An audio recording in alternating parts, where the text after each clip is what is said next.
அன்பார்ந்த பெரியோர்களே, தாய்மார்களே, நம்முடைய வரலாற்று சிறப்புமிக்க அரக்கோணம் சட்டப்பேரவை தொகுதியில் நம்முடைய எண்மண் எண்மக்கள் யாத்திரை நடந்து கொண்டிருக்குதுங்க ஐயா. ஒரு பெரும் எழுச்சியோடு மணி 10:30 மணியை தாண்டியும் கூட நம்முடைய சகோதர சகோதரிகள் இந்த அற்புதமான யாத்திரையில கலந்து கொண்டு ஒரு புதிய அரசியல் வரலாறு படைப்பதற்கு தயாராக இங்கே நின்று கொண்டிருக்கின்றோம். அரக்கோணம் மண்ணை பொறுத்தவரை வேறு வேறு காலகட்டத்தில் பல்லவ மன்னர்களால் சோழ மன்னர்களால் ஆண்ட ஒரு மண். தென்னிந்திய அரசியலை திருப்பி போட்ட சோழ பேரரசுக்கும் ராஷ்டிர கூட்டர்களுக்கும் நடந்த மிகப்பெரிய போர் 945 BC நடந்த மண் இது. அதன் பிறகுதாங்க ஐயா தமிழகத்திலே நாம் சேரர் சோழர் பாண்டியம் என்ன சொல்றோமோ, சோழ மன்னர்களுடைய ஆதிக்கம் தமிழகத்திலே அதிகமாவதற்கு அந்த போர் ஒரு மிக முக்கிய காரணம். ராஷ்டிர கூட்டர்களை தோற்கடித்து தமிழகத்திலே மிக முக்கிய ஒரு பேரரசாக வந்தார். தக்கோலத்திலே நடந்திருக்கிறது. இன்னைக்கு இந்த மண்ணில் இருக்கக்கூடிய அற்புதமான கோவிலுங்க ஐயா, தக்கோலத்தில் இருக்கக்கூடிய ஜலநாதீஸ்வரர் கோவில், கங்காதீஸ்வரர் கோவில் எல்லாருமே 1000 ஆண்டுகளுக்கு மேலே வரலாற்று பெருமையை தாங்கி நின்று கொண்டிருக்கக்கூடிய அற்புதமான கோவிலுங்க ஐயா. இருக்கக்கூடிய கோதண்டராமசாமி ஆலயம் வரலாற்று சிறப்புமிக்க கோவிலும் அதுவும் இருக்குதுங்க ஐயா. தென்னிந்தியாவில் முதலாக மும்பையிலிருந்து நம்முடைய ராயபுரம் பழைய சென்னை அதற்கு ட்ரெயின் வந்த பொழுதுங்க ஐயா, அந்த முதல் ட்ரெயின் நம்முடைய அரக்கோணம் ஜங்ஷனை தாண்டி தாங்க ஐயா போச்சு. நிறைய வரலாற்று சிறப்பு இந்த தொகுதிக்கு இருக்கிறது. அதை தாண்டிங்க ஐயா தெற்கு ஆசியாவிலே மிக நீளமாக ரன்வே இருக்கக்கூடிய INS ராஜாலி கடற்படை விமான நிலையம் இங்க இருக்கு. நம்முடைய நாட்டிற்கு மிக முக்கியமாக ஒரு ஸ்ட்ராட்டஜிக் அசெட்டுங்க ஐயா. இந்தியாவிலே 2வது பெரிய FCI குடோன் இருக்கக்கூடியது கூட நம்முடைய அரக்கோணத்துல தாங்க. இப்படிப்பட்ட மிக முக்கியமான பல வரலாற்று சிறப்புகள் இந்த மண்ணில் இருக்குதுங்க ஐயா. அப்படிப்பட்ட மண்ணுக்கு வந்திருக்கின்றோம். பெரிய எழுச்சியோடு இந்த யாத்திரை நடந்து கொண்டிருக்கிறது. 188 தொகுதிகளை தாண்டி 189வது தொகுதி நின்று கொண்டிருந்தாலும் கூட அந்த எழுச்சி என்பது ஒரு நாளும் அதிகமாகிறதோ தவிர எப்பொழுதுமே குறையலைங்க ஐயா. மக்கள் அரசியலை உற்று பார்க்கின்றார்கள், இந்த யாத்திரையை உற்று பார்க்கின்றார்கள். தமிழகத்தினுடைய குரலாக இன்னைக்கு பாரதிய ஜனதா கட்சி இருக்குதுங்க ஐயா. மக்களுடைய பிரச்சனை எடுத்து பேசுகின்றோம், மக்களுக்காக போராடுகின்றோம். 32 மாதங்களாக திராவிட முன்னேற்ற கழகத்தினுடைய அரசு செய்யக்கூடிய தவறுகளை எல்லாம் மக்கள் மன்றத்திலே வெளிச்சம் போட்டு காட்டிக் கொண்டிருக்கின்றோம். இன்னைக்கு மக்கள் முடிவு செய்திருக்கின்றார்கள், உங்களுடைய கட்சி, உங்களுடைய குரலாக பாரதிய ஜனதா கட்சி இருக்கிறது. 2024 பாராளுமன்ற தேர்தலில் நம்முடைய பாரத பிரதமர் நரேந்திர மோடி அவர்களை 3வது முறையாக தொடர்ந்து ஆட்சி கட்டளை அமர வைக்க வேண்டும் என்கின்ற தெளிவான ஒரு முடிவை நீங்க எடுத்திருக்கிறீங்க. இந்த யாத்திரையினுடைய எழுச்சி நமக்கு அது மட்டும் காட்டுதுங்க ஐயா. மோடி அவர்கள் 3வது முறையாக வர வேண்டும் என்பதிலே தெளிவாக நம்முடைய தமிழக மக்கள் இருக்கின்றார். கிராமமாக இருக்கட்டும், நகரமாக இருக்கட்டும், எப்படிப்பட்ட ஊராக இருக்கட்டும், தென் தமிழமாக இருக்கட்டும், கொங்கு பகுதியாக இருக்கட்டும், மத்திய மண்டலமாக இருக்கட்டும், டெல்டா பகுதியாக இருக்கட்டும், எங்கே சென்றாலும் கூட எழுச்சிக்கு எங்கேயுமே பஞ்சம் இல்லைங்க ஐயா. அதுவும் குறிப்பாக உங்களுடைய பாராளுமன்ற தொகுதி அரக்கோணம் பாராளுமன்ற தொகுதி இந்தியாவிலே பணம் அதிகமாக இருக்கக்கூடிய ஒரு பாராளுமன்ற உறுப்பினரை நீங்க பெற்றிருக்கிறீங்க. பணக்கார MP உங்களுக்கு. ஆனா திமுகவுக்கு மட்டும்தான், திராவிட முன்னேற்ற கழகத்துக்கு மட்டும்தான் நிறைகுடம், அரக்கோணத்திற்கு அவர் குறைகுடம் தான். அவனால் அரக்கோணத்துக்கு எந்த விதமான ஒரு பிரயோஜனமும் இல்லைங்க. அரக்கோணத்துக்கு உங்களுடைய MP-யால் ஏதாவது ஒரு பிரயோஜனம் இந்த 5 ஆண்டுகளில் நடந்திருக்குன்னு நீங்க கேட்டீங்கன்னா ஒன்றும் இந்த MP-யால் நடக்கலைங்க. இந்த MP-யால் நமக்கு அவர் பெயர் தான் வந்திருக்கு. ஜெகத் ரட்சகனா, ஊழல்வாதியா, அவர் வீட்டுல வருமான வரித்துறை ரைடு பண்ணி 1250 கோடி ரூபாய் வரி ஏய்ப்பு கண்டுபிடிச்சிருக்காங்களா? எந்த தொகுதி? அரக்கோணம் தொகுதி. இது மட்டும்தாங்க ஐயா நம்ம ஊருக்கு ஒரு பேர் வாங்கி கொடுத்தது. இவர் நல்ல பேரெல்லாம் அரக்கோணத்தினுடைய பாராளுமன்ற தொகுதிக்கு எந்த விதமான ஒரு நல்ல பேரை இவர் வாங்கி கொடுக்கலைங்க ஐயா. இன்னைக்கு உங்களுக்கு தெரியும், ஜெகத் ரட்சகன் அவரை பொறுத்தவரை 50,000 கோடி ரூபாய்க்கு மேல அவர் வைத்திருக்கக்கூடிய சொத்தை பட்டியலிட்டு DMK Part 1 ஃபைல்ஸ் நாங்க வெளியிட்டு இருந்தோம் ஐயா. வேறு வேறு வெளிநாட்டில் இருக்கக்கூடிய மைன்ஸ்ல இருந்து ஆரம்பித்து அவருடைய சாராய ஆலைகள் இருந்து எந்த அளவுக்கு ஒரு நிறைகுடமாக திராவிட முன்னேற்ற கழகத்திற்கு அவர் இருக்கின்றார் என்பதை நாங்கள் சுட்டிக்காட்டி இருந்தோம். சமீபத்தில் அவருடைய சொந்தமான இடத்துல வசிக்கக்கூடிய வீடுகள்ல வருமான வரித்துறை ரைடு பண்ணாங்க ஐயா. சில மாதங்களுக்கு முன்பு 1250 கோடி ரூபாய் வருமான ஏய்ப்பு செய்திருப்பதாக ஒரு பட்டியல் போட்டு பத்திரிகை அறிக்கை கொடுத்திருந்தாங்க. தமிழகத்தில் இருக்கக்கூடிய எத்தனையோ ஊடகங்களோ செய்தித்தாள்களோ அதை பத்தி போடலீங்க ஐயா. என்ன வரி ஏய்ப்பு? 1250 கோடி ரூபாய் வரி ஏய்ப்பில்லைங்க ஐயா. 400 கோடி ரூபாய் அவர் நடத்தக்கூடிய மருத்துவ கல்லூரிகளுக்கு எம்பிபிஎஸ் சீட்டை டொனேஷனுக்கு வித்த காசை அக்கௌண்ட் கொண்டு வராம டொனேஷன் பணத்தை தனியாக 400 கோடி ரூபாய் கணக்கு எழுதிங்க ஐயா. அவர் நடத்தக்கூடிய சாராய ஆலைக்கு, சாராய ஆலைனா அதற்கான பொருளை வாங்கித்தான் சாராயம் தயாரிப்பாங்க ஐயா. அந்த பொருட்களை வாங்கியதாக இவராக எழுதிய கணக்கு 500 கோடி, 400 கோடி, 500 கோடி, 900 கோடி ஆச்சு ஐயா. அவர் நடத்தக்கூடிய அறக்கட்டளையினுடைய பணத்தை தன்னுடைய சொந்த செலவுக்காக ஹைதராபாத்திலே ஒரு நிறுவனம் வாங்குவதற்காக திருப்பி விடப்பட்ட பணம் 300 கோடி. 900 கோடி 300 கோடி சேர்த்துனீங்கன்னா 1200 கோடிங்க ஐயா. 25 கோடி ரூபாய் ஸ்காலர்ஷிப் கொடுப்பதாக யாருக்குமே ஸ்காலர்ஷிப் கொடுக்காம அவர் நடத்தக்கூடிய கல்லூரியில் எழுதப்பட்ட பொய் கணக்கு 25 கோடி. அப்ப 1225 கோடி. இன்னொரு 25 கோடிங்க ஐயா அந்த புரோக்கர் ஃபீ. இந்த காலேஜுக்கு தனியார் மருத்துவ சீட்டை நம்ம விற்பதற்கு இடையில புரோக்கர் வந்து அந்த சீட்டை ஒரு ஆள்கிட்ட கொடுத்து பணத்தை வாங்கி கொடுப்பார். அவர்களுக்கு கொடுக்கப்பட்ட கமிஷன் ஃபீ 25 கோடி. ஆக மொத்தம் 1250 கோடி ரூபாய் இந்த பாராளுமன்ற தொகுதியினுடைய எம்பி வரி ஏய்ப்பு செய்திருப்பதாக வருமான வரித்துறையினர் ரைட்ல கண்டுபிடித்து நடவடிக்கை எடுத்திருக்கிறான். இதுலதாங்க ஐயா நீட் ரகசியமே இங்கதாங்க ஐயா இருக்கு. தமிழ்நாட்டில் ஏன் டாஸ்மார்க்க ஒழிக்க மாட்டாங்க? 2 ரகசியமே அண்ணன் ஜெகத்ரட்சகன் அவர் கையில தான் இருக்கு. 2 ரகசியமே அவர் 2 கையில இருக்கு. நாங்கள் இதற்கு முன்பு தொகுதிங்க ஐயா சோளிங்கர் தொகுதியை முடித்து விட்டு வந்தோம். சோளிங்கர் தொகுதியை முடித்து விட்டு வரும் பொழுது ஒரு இடத்துல பெண்கள்லாம் நம்மளை மறிச்சிட்டாங்க. மறிச்சண்ணே இந்த டாஸ்மார்க் கடைங்க ரொம்ப நாளா இருக்கு, இது பக்கத்திலே பாருங்க ஒரு போண்டா போடுற கடையும் இன்னொரு ஃப்ரைட் ரைஸ் விற்கிற கடையும் ஒட்டியே இருக்கிறானுங்க. இங்க குடிப்பாங்க, அங்க போய் உட்காருவாங்க. பெண்கள்லாம் அந்த பகுதியில் நடந்தே போக முடியலங்கன்னா சின்ன கல்லூரிக்கு போகக்கூடிய பெண்கள் போனா கேலி பேசுறாங்க. நீ இந்த கடையை மூடிட்டு நீ நடந்து போன, இந்த கடை இப்பவே நீ மூடிட்டு தான் போனோம், நடந்து போனேன். எப்படி அந்த சகோதரிக்கு சொல்வேன், இந்த கடையிலே விற்கக்கூடிய சாராயத்துல 44% அண்ணன் ஜெகத்ரட்சகன் அவர் கொடுக்கிறாருன்னு எப்படி நான் சொல்லுவாங்க?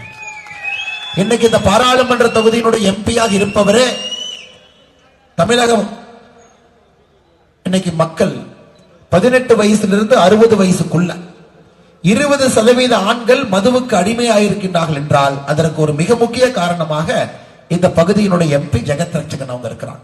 நடத்தக்கூடிய சாராயாலை அவருக்கும் டிஆர் பாலு இவர்களுடைய சாராயாலை 2 மட்டுமே. டாஸ்மார்க் கடை ஒரு மாதத்திற்கு வரக்கூடிய மொத்த கொள்முதல்ல 44% 2 கடைகள் மட்டும். அப்படி இருக்கும்பொழுது திமுக காரை எப்படிங்க டாஸ்மார்க் மூடுவான்? டாஸ்மார்க் மூடுவதற்கு வாய்ப்பே இல்லை. எங்க இருக்கக்கூடிய ஜெகத்ரட்சகனுடைய சாராய ஆலையிலிருந்து தாங்க சாராய போதும். இது ஒரு ரகசியம், டாஸ்மார்க்கை ஒழிப்பதற்கான ரகசியம். இன்னொரு பக்கம் திமுக காரன் நீட்டை ஒழிப்பேன்னு கிளம்பி இருக்கிறான். நீட்டு வேண்டாம், நீட்டு விலக்கு வேண்டும் அப்படின்னு. அதுக்கு 50 லட்சம் பேர்த்துக்கிட்ட கையெழுத்து வாங்குவோம்னு சொல்லிட்டு தமிழ்நாடு ஃபுல்லா சுத்திட்டுங்க ஐயா. சமீபத்தில் சேலத்துல இளைஞர் அணி மாநாடு நடந்துச்சு. உங்களுக்கு தெரியும், இளைஞர் அணி மாநாட பார்த்தீங்க. இளைஞர் அணி மாநாடு எப்படி நடந்ததுன்னு நான் சொல்ல வேண்டாங்க ஐயா. ஆனால் இளைஞர் அணி மாநாட்டை சுற்றி இருக்கக்கூடிய குப்பை தொட்டியில இந்த நீட்டு விலக்கு வேண்டும் என்று பெறப்பட்ட கையெழுத்து 25 பைசா போஸ்ட் கார்டு அதுக்குள்ளதாங்க ஐயா இருந்துச்சு. அதை எங்க எடுத்துட்டு போனாங்க, எத்தனை மக்கள் கையெழுத்து போட்டாங்க, அதை பத்தி திமுக கார வெள்ளை அறிக்கை வெளியிட்டானுங்களாங்க ஐயா. திராவிட முன்னேற்ற கழகத்துக்கும் தெரியும், அவர்களுடைய தொண்டர்களுக்கு அரசு மருத்துவ கல்லூரியிலே சீட்டு வேண்டும் என்றால் நீட்டு வேண்டும் என்பது திராவிட முன்னேற்ற கழகத்தினுடைய தொண்டர்களுக்கும் தெரியும். எப்படி போய் கையெழுத்து வாங்குவாங்க ஐயா? இன்னைக்கு ஜெகத்ரட்சகன் அவர் மேல நடந்த இந்த வருமான வரித்துறை ரைட் நிறைய நடந்திருக்குதுங்க ஐயா. அது சமீபத்தில் நடந்த நான் சொன்ன ரைட் எதுக்கு நடந்ததுனாங்க ஐயா, அவருடைய பாலாஜி மருத்துவக் கல்லூரியில் ஒரு பையன் படிக்கிறான்.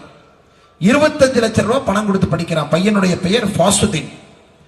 திமுக நடத்துற இந்த நீட் ஒழிப்பு மேடையில அவன் மேடைக்கு ஏறான். உதயநிதி ஸ்டாலின் உட்கார்ந்து மேடைக்கு மைக் எடுத்து பேசுறான். நான் பாருங்க எவ்வளவு கஷ்டப்பட்டு படிக்கிறேன், எங்க அப்பா 25 லட்சம் ரூபாய் பணம் கொடுத்து படிக்க வைக்கிறான். உடனே அங்க இருக்கிற பிரஸ் ரிப்போர்ட்டர் கேட்கிறார், தம்பி எங்க தம்பி படிக்கிறேன் நீ? நான் பாலாஜி மெடிக்கல் காலேஜ்ல 25 லட்சம் ரூபாய் கொடுத்து படிக்கிறேன் அப்படின்னு. அவ்வளவுதான். இன்கம் டாக்ஸ்காரர் 2 நாள் கிளம்பி வந்துட்டான். ஒரு இடத்துல ரைடு பண்ணி 1250 கோடி ரூபாய் பிடிச்சிட்டு போயிருக்கிறான். ஐயா, நீங்கள் புரிந்து கொள்ள வேண்டும், திராவிட முன்னேற்ற கழகம் இன்னைக்கு 6வது முறையாக தமிழகத்தில் ஆட்சியில் இருக்கிறார். 2021க்கு முன்பு 5 முறை இருந்தாங்க. கலைஞர் கருணாநிதி அவர்கள் பெரும்பாலும் அதில் இருந்தாங்க. அண்ணாதுரை ஐயா அவர்கள் 2 ஆண்டுகள் இருந்தாங்க. இப்ப திராவிட முன்னேற்ற கழகம் 6வது முறை ஆட்சியில் இருக்கு. இவங்க 5 முறை ஆட்சியில் இருந்து தமிழகத்திற்கு கொண்டு வந்த அரசு மருத்துவ கல்லூரிகள் 5 ஐயா.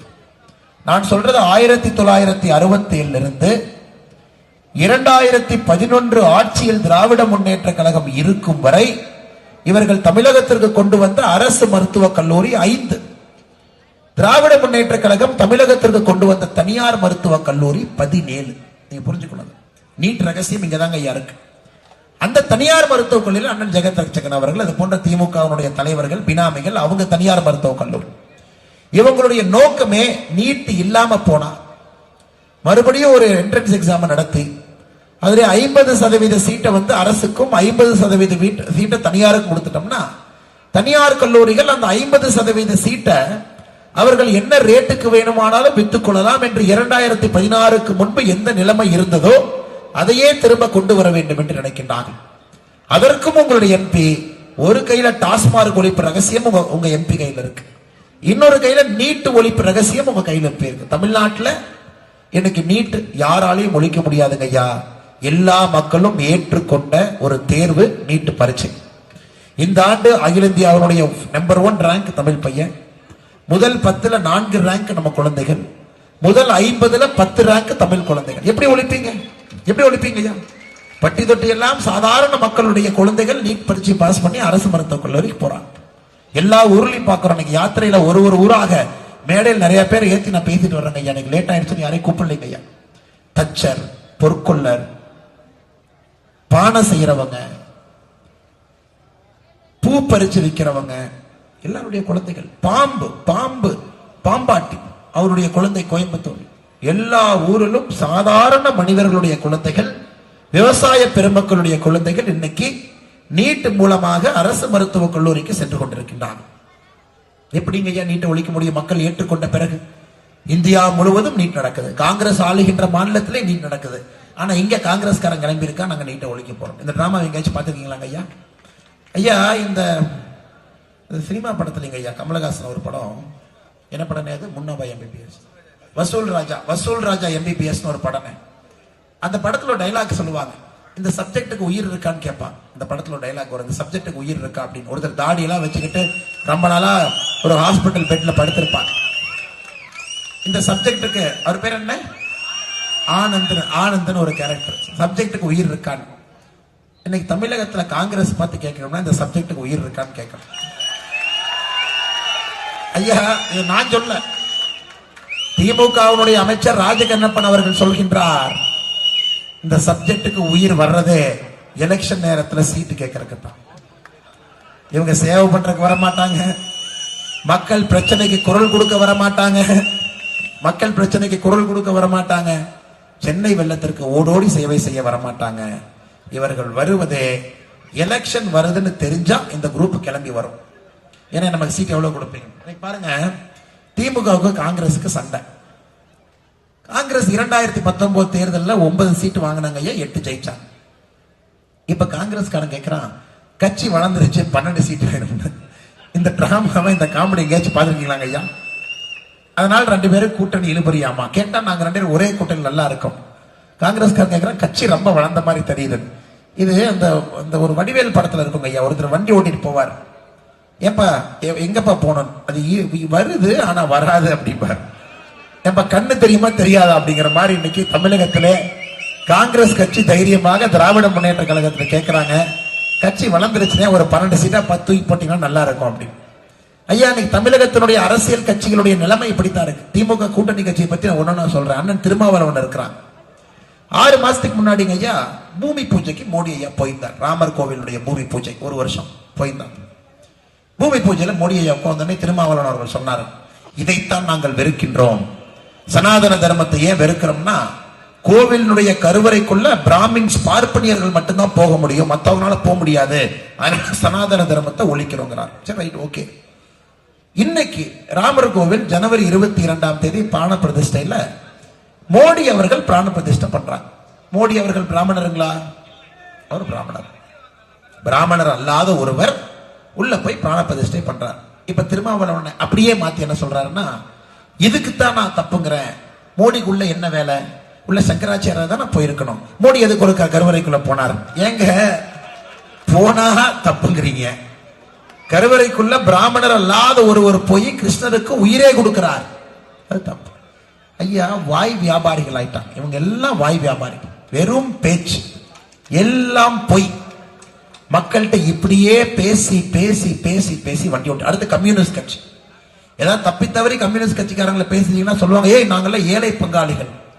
சமீபத்தில் பொன்முடி ஐயா, திருக்கோவில் ஒரு எம்எல்ஏ அமைச்சராக இருந்த பொன்முடி ஐயாவுக்கு தீர்ப்பு கொடுத்தாங்க, ஊழல்வாதி. இவர் 3 ஆண்டு கடுகாவல் தண்டனை.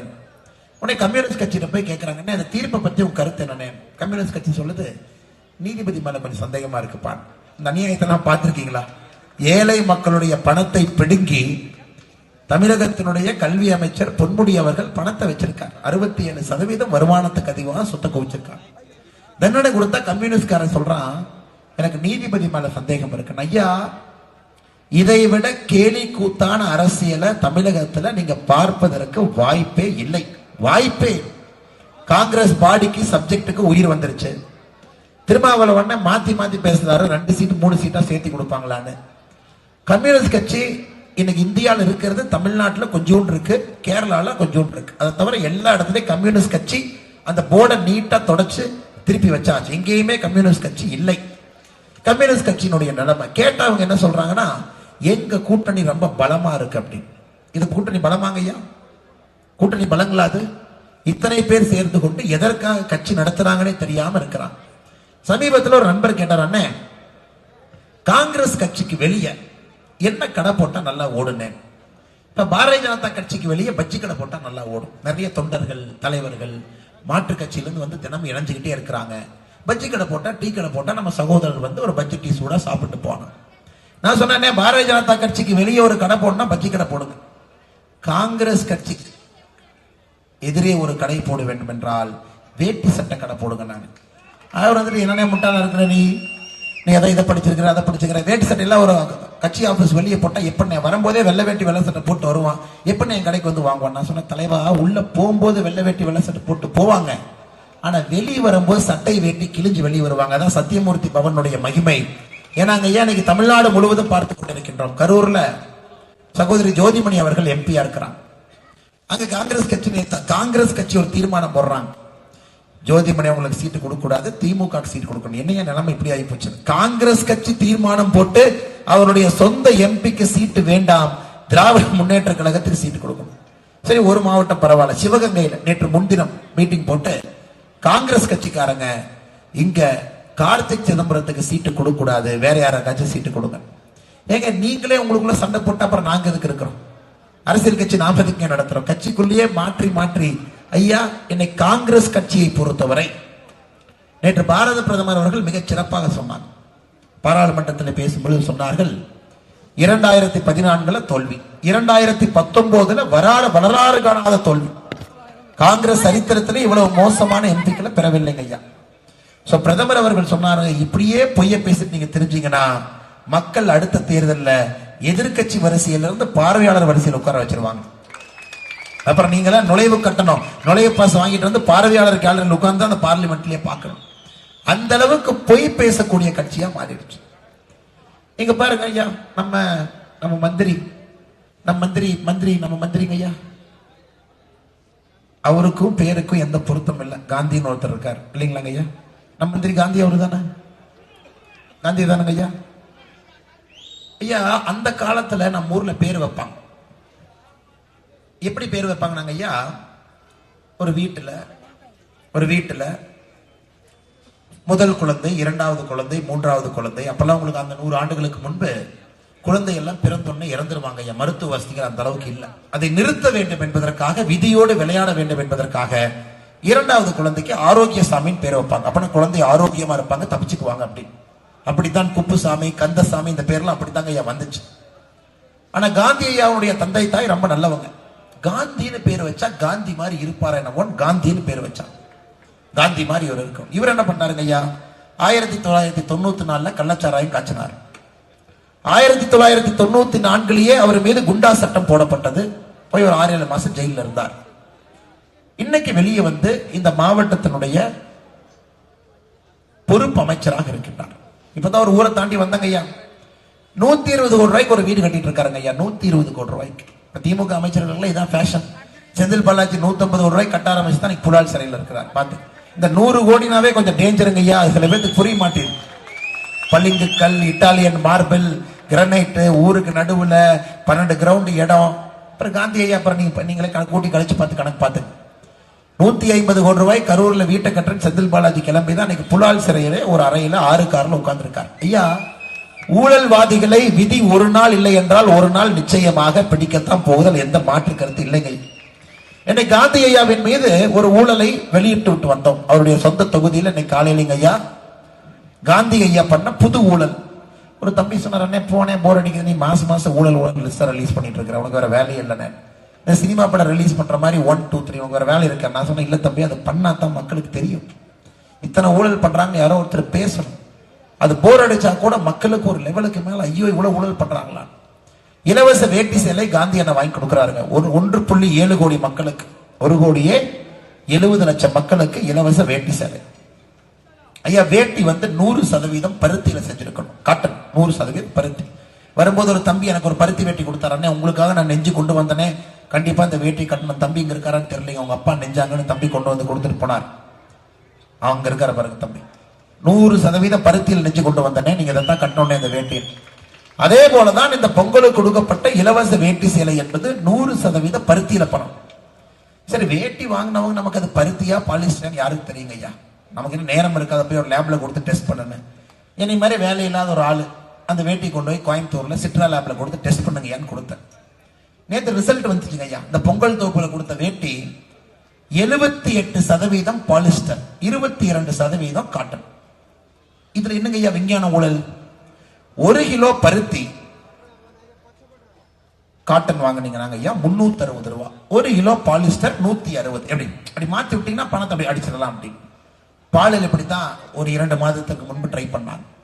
கொழுப்பு சத்தை குறைத்து பாலை அதே விலையில கொடுத்தாங்க. அப்ப கொழுப்பு சத்து குறைஞ்சதுன்னா அந்த காசு உங்களுக்கு மிச்சம். இன்னைக்கு தமிழகத்துல ஐயா ரொம்ப கஷ்டத்துல இருக்கிறாங்க. அரசு எப்படி அரசு நடத்துவது என்று தெரியாம இன்னைக்கு ஒரு உத்தரவு பிறப்பிச்சிருக்கிறாங்க. உங்களுக்கு தெரியுங்க ஐயா, இன்னைக்கு பஞ்சாயத்து ஓரளவுக்கு ஒழுக்கமா இருக்குன்னா மத்திய அரசு நேரடியாக பஞ்சாயத்துக்கு நிதி கொடுக்கறாங்க. உங்க எல்லாத்துக்குமே தெரியுங்க ஐயா. பஞ்சாயத்து ராஜ் சட்டத்தின்படி மத்திய அரசு நேரடியாக ஒரு பஞ்சாயத்துக்கும் நேரா உங்க ஒரு பஞ்சாயத்துக்கு பணம் அனுப்பிடுறாங்க. இன்னைக்கு மாநில அரசு சொல்லி இருக்கிறாங்க, போன 9 ஆண்டுகள்ல மட்டும் மோடி ஐயா தமிழகத்தில் உள்ள பஞ்சாயத்து அமைப்புகளுக்கு நாம் நேரடியாக வழங்கிய நிதி 19,936 கோடி ரூபாய். 19,936 கோடி ரூபாய் பஞ்சாயத்து கொடுத்தோம் ஐயா. தமிழக அரசு இன்னைக்கு சொல்லியிருக்கிறாங்க, எல்லா பஞ்சாயத்தும் உங்க வங்கி கணக்கில் என்ன பணம் இருக்கோ அது அப்படியே டிஸ்ட்ரிக்ட் கருவூலத்துக்கு ட்ரெஷரிக்கு அனுப்பி விட்டுருங்கப்பா. இது இந்தியாலே இந்த அநியாயம் எங்கேயும் பார்க்க மாட்டேங்க ஐயா. மாநில அரசு நடத்துவதற்கு பணம் இல்லை. 8,23,000 கோடி ரூபாய் கடன். திமுக வந்த பிறகு 32 மாதத்துல மட்டுமே 2,69,000 கோடி ரூபாய் புதிய கடன். ஒரு ரேஷன் அட்டையின் மீது இருக்கக்கூடிய கடன் 3,20,000 ரூபாய். நடத்த முடியும், பணம் இல்லை. இன்னும் ஒரு ஆண்டுல சம்பளத்துக்கு திண்டாட போகின்றோம். ஏன்னா எல்லாம் கொள்ளை, ஊழல் ஊழல். இன்னைக்கு ஒரு சுற்று போட்டிருக்கிறாங்க, ஒரு பஞ்சாயத்தினுடைய வங்கி கணக்கில் இருக்கக்கூடிய பேலன்ஸ் தொகையை அரசு கருவூலத்திற்கு உடனடியாக அனுப்ப வேண்டும். ஐயா, இது மோடி ஐயா பஞ்சாயத்திற்கு நேரடியாக கொடுத்திருக்கக்கூடிய பணம். பஞ்சாயத்து ராஜ் சட்டத்தின்படி அந்த பணம் உங்களுக்கு பயன்பட வேண்டும் என்பதற்காக. இன்னைக்கு இந்தியாவில எந்த மாநில அரசுமே பஞ்சாயத்தினுடைய பணத்தை கை வைக்கல. இன்னைக்கு தமிழக அரசு கை வச்சிருக்கிறான். அதனால திமுக அரசுக்கு என்னுடைய அன்பான வேண்டுகோள், இந்த பஞ்சாயத்துல போய் 1 கோடி 50 லட்சம் அவங்க எமர்ஜென்சி வச்சிருக்கிறத புடுங்காம ஜெகத் ரட்சகனுக்கு போன் பண்ணுங்க, 50,000 கோடி வச்சிருக்காரு, எவ்வளவு வேணுமோ கொடுத்து அனுப்புவார். அதை வச்சு கட்சி நடத்துங்க, ஆட்சி நடத்துங்க. இது எதற்காக இதை சொல்லுகின்றேன் என்றால் சகோதர சகோதரிகளே, முதலமைச்சர் ஐயா எங்க இருக்கிறாங்க இன்னைக்கு? ஸ்பெயின். எதுக்குங்க ஸ்பெயினுக்கு போனாரு? முதலீட்டாளர் மாநாடுனார். துபாய்க்கு போனார் 2 ஆண்டுகளுக்கு முன்பு. இந்த துபாய்னாவே கொஞ்சம் பிரச்சனைங்க ஐயா. துபாயே பிரச்சனையான ஊர் தான், அடிக்கடி அங்க போறது தவிர்க்கணும். துபாய்க்கு போகும்போதே சொன்னா 6,000 கோடி வருதுனாரு. இது வரைக்கும் டீ குடிச்ச காசு 6 ரூபாய் வரலைங்க ஐயா. இதுவரை 6 ரூபாய் தமிழ்நாட்டுக்குள்ள துபாயில இருந்து வரல. 6 ரூபாய் வரல. நீங்க அந்த 1 கோடி 100 கோடி எல்லாம் மறந்துரு. அதன் பிறகு சிங்கப்பூர் ஜப்பான் போனார். எதுங்க முதலமைச்சர் சிங்கப்பூர் ஜப்பான் போறாரு? இல்லைங்க, தமிழ்நாட்டில் 2024 ஜனவரியில உலக முதலீட்டாளர் மாநாடு நடக்குது. அங்கெல்லாம் போய் அவங்கள கூப்பிட்டு இங்க வாங்க வாங்கன்னு கூப்பிடறக்காக போயிருக்கோம். அதனால முதலமைச்சர் போயிட்டு வந்தா பணமெல்லாம் வராது, பட் உலக முதலீட்டாளர் மாநாட்டுக்கு வந்துருவாங்க. சரி, ரைட், ஓகே, வருவாங்க. உலக முதலீட்டாளர் மாநாடு முடிஞ்சிருச்சு. இப்போதைக்கு ஏன் ஸ்பெயினுக்கு போறீங்கன்னா முதலீட்டுக்காக போறோம். ஏங்க இது என்னங்க காமெடியா இருக்கு? உலக முதலீட்டாளர் மாநாட்டுக்கு முன்னாடி நீங்க சுத்தினது எல்லாமே உலக முதலீட்டாளர் மாநாட்டுக்கு வாங்க வாங்கன்னு கூப்பிட போறோம். உலக முதலீட்டாளர்கள் மாநாடு நடந்து ஜனவரி மாசம் முடியறதுக்குள்ளேயே ஸ்பெயினுக்கு எதுக்கு போறாரு கேட்டா உலகம், அதுவும் ஸ்பெயின் 10 நாள். ஐயா, 10 நாள் நீங்க மனசு வச்சு நடந்தா ஸ்பெயின், பிரான்ஸ், இங்கிலாந்து எல்லாமே நடந்து போயிட்டு வந்துடலாம். நடந்து போற தூரம் தான் எல்லாம். 10 நாட்கள் ஸ்பெயின்ல போய் உட்கார்ந்து முதலீடு ஈட்டுவதற்காக ஒரு முதலமைச்சர் சென்றிருக்கின்றார் என்று சொல்லுகின்ற கட்டுக்கதையை நாம் நம்ப வேண்டும் என்று எதிர்பார்க்கின்றார்னா திராவிட முன்னேற்ற கழகத்தினுடைய தலைவர்கள் எப்படிப்பட்ட முட்டாளர்களாக இருப்பார்? ஆட்சி நடத்த தெரியல, அவலமான ஆட்சி, மோசமான ஆட்சி, லஞ்சமான ஆட்சி, குடும்ப அரசியல் இருக்கக்கூடிய ஆட்சி. அதையெல்லாம் தாண்டி இன்னைக்கு பணமே இல்லாதனால நம்முடைய பஞ்சாயத்தில் இருக்கக்கூடிய வங்கி கணக்கில் இருந்து பணத்தை கை வைக்க ஆரம்பித்திருக்கின்றார்கள். அதனால் சகோதர சகோதரிகளே, உங்கள்கிட்ட ஒரே ஒரு விஷயத்தை மட்டும் தான் நான் கேட்கிறேன். திமுக வந்த பிறகு தமிழகம் இந்தியாவுடைய கஞ்சா தலைநகரமாக மாறியிருக்கு. அரக்கோணத்துல 2023 டிசம்பர்ல ஒரு வீடியோ பார்த்தங்க. 2 பசங்க சண்டை போட்டுக்கிட்டு அரக்கோணத்தினுடைய ரயில்வே அந்த டிராக்ல போய் 2 பேர் தலை வச்சு படுத்துட்டாங்க. நீங்க பாத்தீங்களாங்க ஐயா? உங்க ஊர்ல பாத்தீங்களாங்க ஐயா? அதுவும் ஸ்கூல் யூனிஃபார்ம்ல 2 பேர். ஐயா, ஒரு மனசாட்சி இருக்கக்கூடிய ஒரு குடும்ப தலைவி 2024 தேர்தலில் தமிழகத்தினுடைய தீய சக்தி திராவிட முன்னேற்ற கழகத்தை அகற்ற வேண்டிய நேரம் நமக்கு வந்துருச்சுங்க ஐயா. நேரம் வந்துருச்சு. இதுக்கு மேல நம்ம காத்திருக்கல எந்த பிரயோஜனம் இல்லைங்க ஐயா. 10 ஆண்டுகளாக ஆட்சியில் இருக்கக்கூடிய பாரத பிரதமர் நரேந்திர மோடி அவர்கள், உங்கள் அனைவருக்குமே தெரியும், அவரை பத்தி நான் எதுவும் புகழவே வேண்டாங்க ஐயா, எதுவுமே நான் சொல்ல வேண்டாம். நேற்று பாராளுமன்றத்தில் சொல்றாரு மோடி, 3வது முறை நம்ம ஆட்சிக்கு வருவோம். நம்ம எல்லாருக்குமே தெரியும் மோடி ஐயா வரப்போறாங்கன்னு. ஏன்னா உங்களோட அன்பும் ஆதரவும் நீங்கள் கொடுப்பதற்கு தயாராயிட்டீங்க. அவர் இன்னும் ஒரு படி மேல போய் சொல்றாரு, தேசிய ஜனநாயக கூட்டணி 400 எம்பிக்களை தாண்டி ஆட்சியில் அமரும். இது மோடி ஐயா பாராளுமன்றத்தில் சொல்றாரு. அதற்கப்புறம் மோடி ஐயா சொன்னதுதாங்க ரொம்ப முக்கியமானது. முக்கியமான தைரியமான முடிவுகளை 3வது ஆட்சி காலத்தில் எடுக்க போறோம் அப்படிங்கிறார். ஏங்க, அப்ப ஆர்டிகல் 370 தாண்டி ஏதோ ஒன்று கை வைக்கிறார். ரெடி ஆயிட்டார் தலைவர். பாருங்க ஐயா, எனக்கும் தெரியும், உங்களுக்கும் தெரியும், அந்த முக்கியமான முடிவுகள் என்னன்னு உங்களுக்கும் தெரியும். நாம் எல்லோருமே நதிநீர் இணைப்புக்காக காத்திருக்கின்றோம். பல லட்சம் கோடி மோடி ஐயா நிச்சயமாக செய்வாருங்கிற நம்பிக்கை எனக்கு ஒரு தொண்டனாக இருக்கு. அவர் சொல்றாரு பாருங்க, 3வது ஆட்சியில நேற்று பாராளுமன்றத்தில் சொல்றாருங்க, முக்கியமான தைரியமான சரித்திரமான முடிவுகளை 3வது ஆட்சியில நாங்கள் எடுக்க போகின்றோம். ஆர்டிகல் 370 தாண்டி, ட்ரிபிள் தலாக் சட்டத்தை எல்லாம் தாண்டி, ராமர் கோவில் கட்டுது எல்லாம் தாண்டி பெருசா யோசிக்கிறார், மிக பெரிதாக யோசிக்கின்றார். இந்தியாவை முழுவதுமாக ஒரு புதிய பரிமாண பாதைகளை கொண்டு செல்ல வேண்டும். உலகத்தினுடைய தலைமை நாடாக மாற்ற வேண்டும், ஒரு வல்லரசு நாடாக மாற்ற வேண்டும் என்பதிலே நம்முடைய பாரத பிரதமர் நரேந்திர மோடி அவர்கள் தெளிவாக இருக்கின்றார்கள்.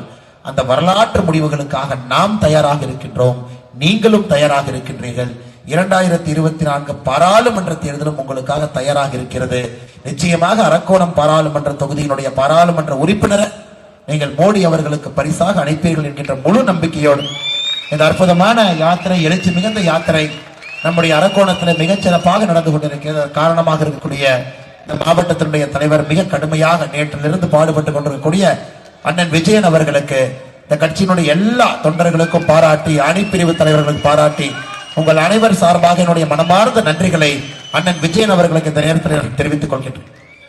நம்முடைய பெருங்கோட்ட பொறுப்பாளர், நம்முடைய மாநிலத்தினுடைய பொதுச் செயலாளர் அருமை சகோதரி கார்த்தியாயினி அவர்கள் மிக கடுமையாக பாடுபட்டு இந்த பகுதி முழுவதுமே கடந்த ஒரு 4-5 நாட்களாக இந்த பகுதியில் இருக்கிறாங்க ஐயா, 7-8 நாளா இருக்கிற முழுமையாக பாரதிய ஜனதா கட்சியினுடைய கோட்டையாக மாறிடுச்சுங்க ஐயா. பட்டி தொட்டி எல்லாம் நீங்க ரெடி ஆயிட்டீங்க. இந்த முறை பாரதிய ஜனதா கட்சிக்கு தான் வாய்ப்பு என்பதில் தெளிவாக இருக்கின்றீர்கள். ஆனால் சகோதரி கார்த்தியாயினி அவர்களுக்கு நன்றிகளை தெரிவித்து, பாராளுமன்றத்தினுடைய பொறுப்பாளர் அண்ணன் ரவிச்சந்திரன் அவர்கள், பாராளுமன்றத்தினுடைய இணை பொறுப்பாளர் அண்ணன் தசரதன் அவர்கள், அவர்களுக்கும் இந்த நேரத்தில் நன்றிகளை உரித்தாக்கி மாவட்ட பொதுச் செயலாளர் வழக்கறிஞர் கண்ணன் அவர்கள், மாவட்ட துணைத் தலைவர்கள் வழக்கறிஞர் தனசேகரன் அவர்கள், லட்சுமி அவர்கள், மாவட்டத்தினுடைய செயலாளர் ரகுநாத் அவர்கள், மண்டல் பார்வையாளர் புஷ்பராஜ் அவர்கள், மாவட்டத்தினுடைய மீனவர் பிரிவு தலைவர் கணேசன் அவர்கள், மாவட்ட தொழில் பிரிவு தலைவர் ரவீந்திரன் அவர்கள், மாவட்ட இளைஞரணியினுடைய பொதுச் செயலாளர் அருமை தம்பி சாம்பசிவா அவர்கள், அரக்கோணம் நகர ஒன்றிய தலைவர் அண்ணன் வழக்கறிஞர் சிவகுமார் அவர்கள், தெற்கொன்றிய தலைவர் பிரகாஷ் அவர்கள், வடக்கொன்றிய தலைவர் பார்த்தசாரதி அவர்கள், மேற்கொன்றிய தலைவர் ஜெய்கணேஷ் அவர்கள், நெமிலி கிழக்கு ஒன்றிய தலைவர் சுந்தரமூர்த்தி அவர்கள், அரக்கோணம் நகர பொதுச் செயலாளர் தனசேகரன் அவர்கள், நகர செயலாளர் ஹரிஷ் அவர்கள், மேடையில் இருக்கக்கூடிய எல்லா தலைவர்கள், இங்க இருக்கக்கூடிய பத்திரிகை நண்பர்கள், நேரம் காலம் எதையும் பொருட்படுத்தாம நம்மோடு நின்று கொண்டிருக்கக்கூடிய எல்லா சகோதரிகள் தாய்மார்களுக்கு குறிப்பாக இந்த நேரத்தில் நன்றிகளை திரு இளைஞர்களுக்கு, பெரியவர்களுக்கு, குழந்தைகளுக்கு, மாற்றத்திற்காக துணை நிற்கக்கூடிய அன்பார்ந்த உங்கள் அனைவருக்கும் நன்றியை தெரிவித்து மாநிலத்தினுடைய செயலாளர் அருமை சகோதரர் அஸ்வத்தாமன் அவர்கள் நம்முடைய சிறப்பு அழைப்பாளராக வந்திருக்கின்றார்கள். அவருக்கு என்னுடைய நன்றிகளை தெரிவித்து மேடையில் இருக்கக்கூடிய எல்லா தலைவர்களும் நன்றியை தெரிவித்துக் கொள்கின்றேன். ஐயா, நம்பிக்கையோடு இருங்கள், மாற்றத்திற்கு தயாராக இருங்கள். 2024 உங்களுக்காக காத்திருக்கிறது. நீங்களும் 2024 தேர்தலுக்காக காத்திருக்கின்றீர்கள் என்பதை முழுமையாக அறிகின்றேன். நன்றி, வணக்கம் ஐயா. பாரத் மாதா கி, பாரத் அன்னையின் புகழ்.